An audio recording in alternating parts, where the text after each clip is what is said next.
Las 8:53 y vamos ya al contexto del texto. Contexto del texto. Profesor Antonio Álvarez Mesta, le saludo con mucho gusto y mucho agradecimiento por su presencia y de veras que la valoramos en todo lo que cabe porque nos permite aprender, nos lleva de la mano a maravillarnos de lo que es el mundo, su historia, sus personajes, sus corrientes filosóficas, su devenir, pues. Muchísimas gracias, profesor. El agradecido soy yo, insisto, siempre es un deleite participar con todos ustedes. Toda obra humana consta de forma y fondo, esto es algo obvio, forma y fondo.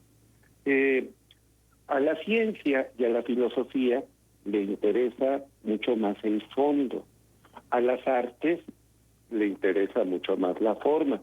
Claro que no hay forma sin fondo y no hay fondo sin forma. El fondo es el contenido, es lo que se transmite, es también el mensaje, es la historia, el relato, literariamente hablando, por supuesto. El fondo es cómo se presenta. A veces yo deploro que hay libros y también hay espacios en algunos medios donde se engaña a la gente o se les hace creer de que conocen una obra porque comparten la trama de la obra. Todos podemos saber, por ejemplo, de que cierto escritor italiano, a mitad del camino de la vida, recorre el infierno de la mano del poeta Virgilio, y luego el purgatorio también de la mano de su admirado escritor Virgilio, y finalmente asciende al paraíso, y ahí guiado por Beatriz Portinari, el amor de su vida, un amor que no se realizó, un amor inalcanzable, conoce el paraíso. Bueno, estamos hablando de la Divina Comedia, que originalmente se llamaba La Comedia y que la posteridad, por la grandeza de esta obra de Dante Alighieri, agrandó el título y se llama La Divina Comedia. Claro que podríamos hacer una síntesis más completa, con más detalles, pero la grandeza de la obra no está en el fondo de la obra. Claro que el fondo cuenta, pero en las artes importa más la forma que el fondo, a diferencia de la ciencia y la filosofía, donde importa más el fondo que la forma, aunque, por ejemplo, hay filósofos que han tenido un extraordinario valor estético para engalanar sus disertaciones, sus disquisiciones filosóficas. Las dos cosas van juntas, pero a la ciencia y a la filosofía la prioridad es el fondo, la pertinencia del fondo. Y a las artes en general, y en este caso a la literatura, importa más, sin relegar, sin negar el valor del otro, importa más la forma. Yo les digo a mis alumnos que a lo largo de la historia, grandes narraciones, grandes obras literarias coinciden, y a veces casi en un 100%, en la forma. Hay un cuento que forma parte de la colección de cuentos Canasta de Cuentos Mexicanos, es de Betraven, que no es Bruno Traven. Betraven probablemente fue un seudónimo, o como dicen los norteamericanos, un pen name, un hombre de pluma.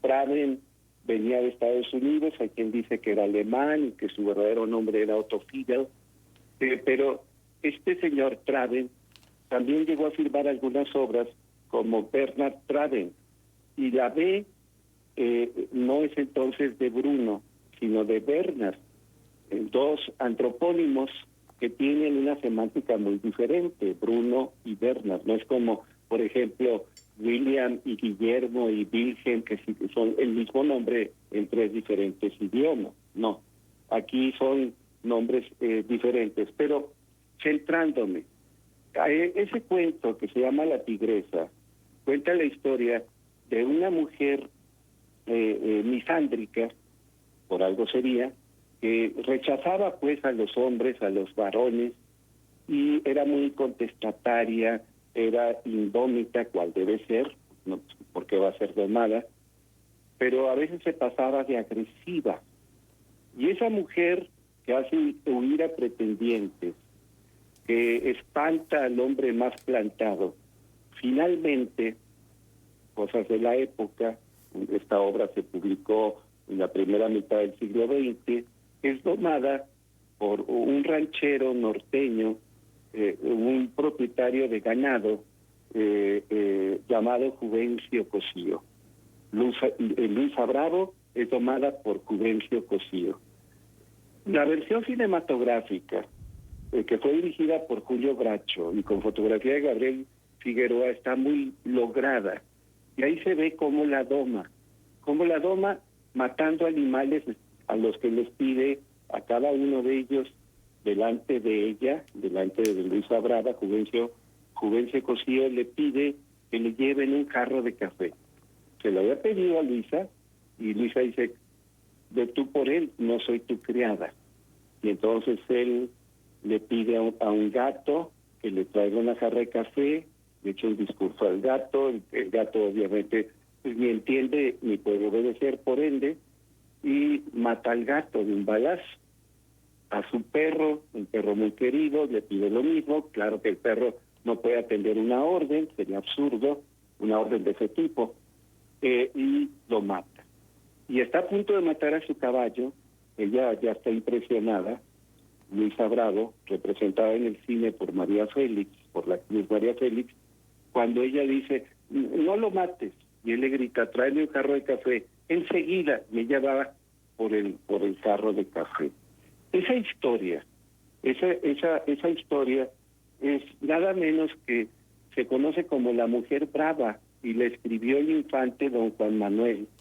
Es la historia, el cuento 35 de 51 cuentos que aparecieron en un libro ya casi legendario que se llama El Conde Lucanor. Es una historia del siglo XIV. El infante don Juan Manuel era sobrino de Alfonso X el Sabio y era nieto de Fernando III de Aragón, que hizo avanzar mucho el idioma castellano, que ahora conocemos como español. Apoyó a la Escuela de Traductores de Toledo, anticipó la primera gramática, aunque la primera gramática propiamente dicha pues es hasta 1492, hizo que el español fuera el castellano, pues idioma oficial de la corte, y todos los asuntos oficiales tenían que tratarse en castellano. Entonces, el infante don Juan Manuel cuenta la misma historia.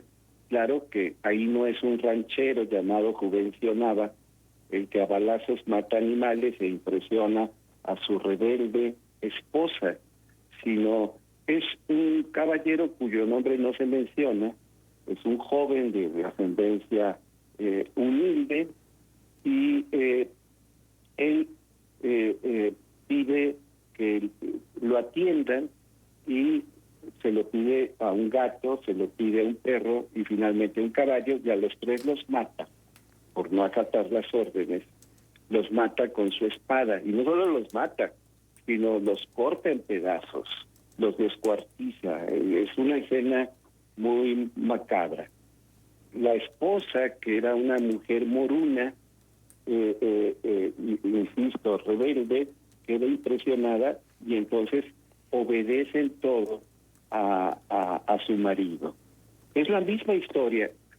De alguna manera, con recursos diferentes, el mismo William Shakespeare contó esta historia en la fierecilla domada.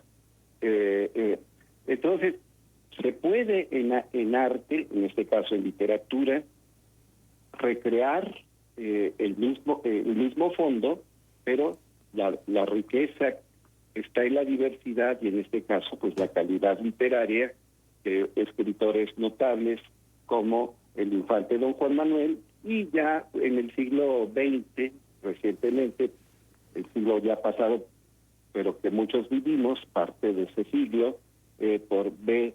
de Traven, o Red Marut, o Otto Feich, o como le quieran llamar, a este hombre misterioso que siempre rehuyó las entrevistas y las fotografías, y que mucha gente pensaba que Esperanza López Mateos era quien escribía sus obras, porque ella tradujo al español algunas obras del inglés de este señor que dicen que en realidad era alemán, aunque él luego se casó con Roselena Luján, otra mexicana que también tradujo las obras de Traven. Entonces, acuérdense, no es Bruno Traven, quizá fue Bernard Traven.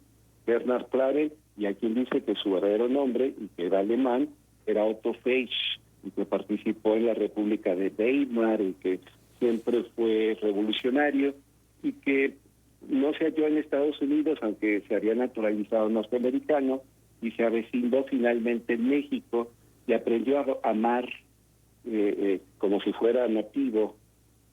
Tuvo gratitud por México, esa gratitud que hablaba hace rato Francisco, a México, y pintó a los indios de México y a la gente pobre de México como gente noble, gente buena y gente también muy ingeniosa, y a veces burlaba, cual debía ser en esos casos, a estadounidenses y a europeos con aires de superioridad. Ujú. Sí, qué personaje, ¿no? Yo recuerdo en casa de mis padres un libro que se llamaba Canasta de Cuentos Mexicanos. Sí. Y entonces así fue como yo conocí, pues siendo muy niña, a este autor. Y la verdad de las cosas es que luego sabemos que fue importante porque una de sus obras fue tomada como base para un guión que luego hizo John Huston y que tenía que ver con el tesoro de la Sierra Madre, si mal no recuerdo, así se llamaba la película. Y con bueno, Bogart en el papel principal. ajá, él era Sí. pintaba a México mejor que un mexicano. Así es. Alguien lo dijo. Sí, sí. El tesoro de la Sierra Madre, y luego tenemos, por ejemplo, Macario, una actuación mexicana. Con Ignacio López Tarso, ¿no? Ignacio López y Pina Pellicer, que es una actriz muy, muy buena que finalmente se suicidó motivo de una depresión. Pina Pellicer. Sí, Macario, dirigida por Roberto Gabaldón, y la adaptación de Canasta de Cuentos Mexicanos, que nada más cuenta 3 de las 10 historias, la dirigió Julio Bracho, el padre pues de Diana Bracho, la actriz que Claro. todos conocemos, pero ciertamente Julio Bracho pues tiene mayor impacto por las películas magníficas que dirigió. Uh-huh. Sí, qué extraña historia de que rehuyera toda posibilidad de que se le conociera más de cerca, que se tuviera más contacto con él y entender más sus orígenes como escritor. Hubo 2 Luises que lo persiguieron incansablemente y se disputaron quién lo descubrió. Ya al final él muere en el 69, y hay una entrevista de Luis Suárez que aparece en el periódico Excelsior, donde Luis Suárez siempre dijo que él había dado con Traven.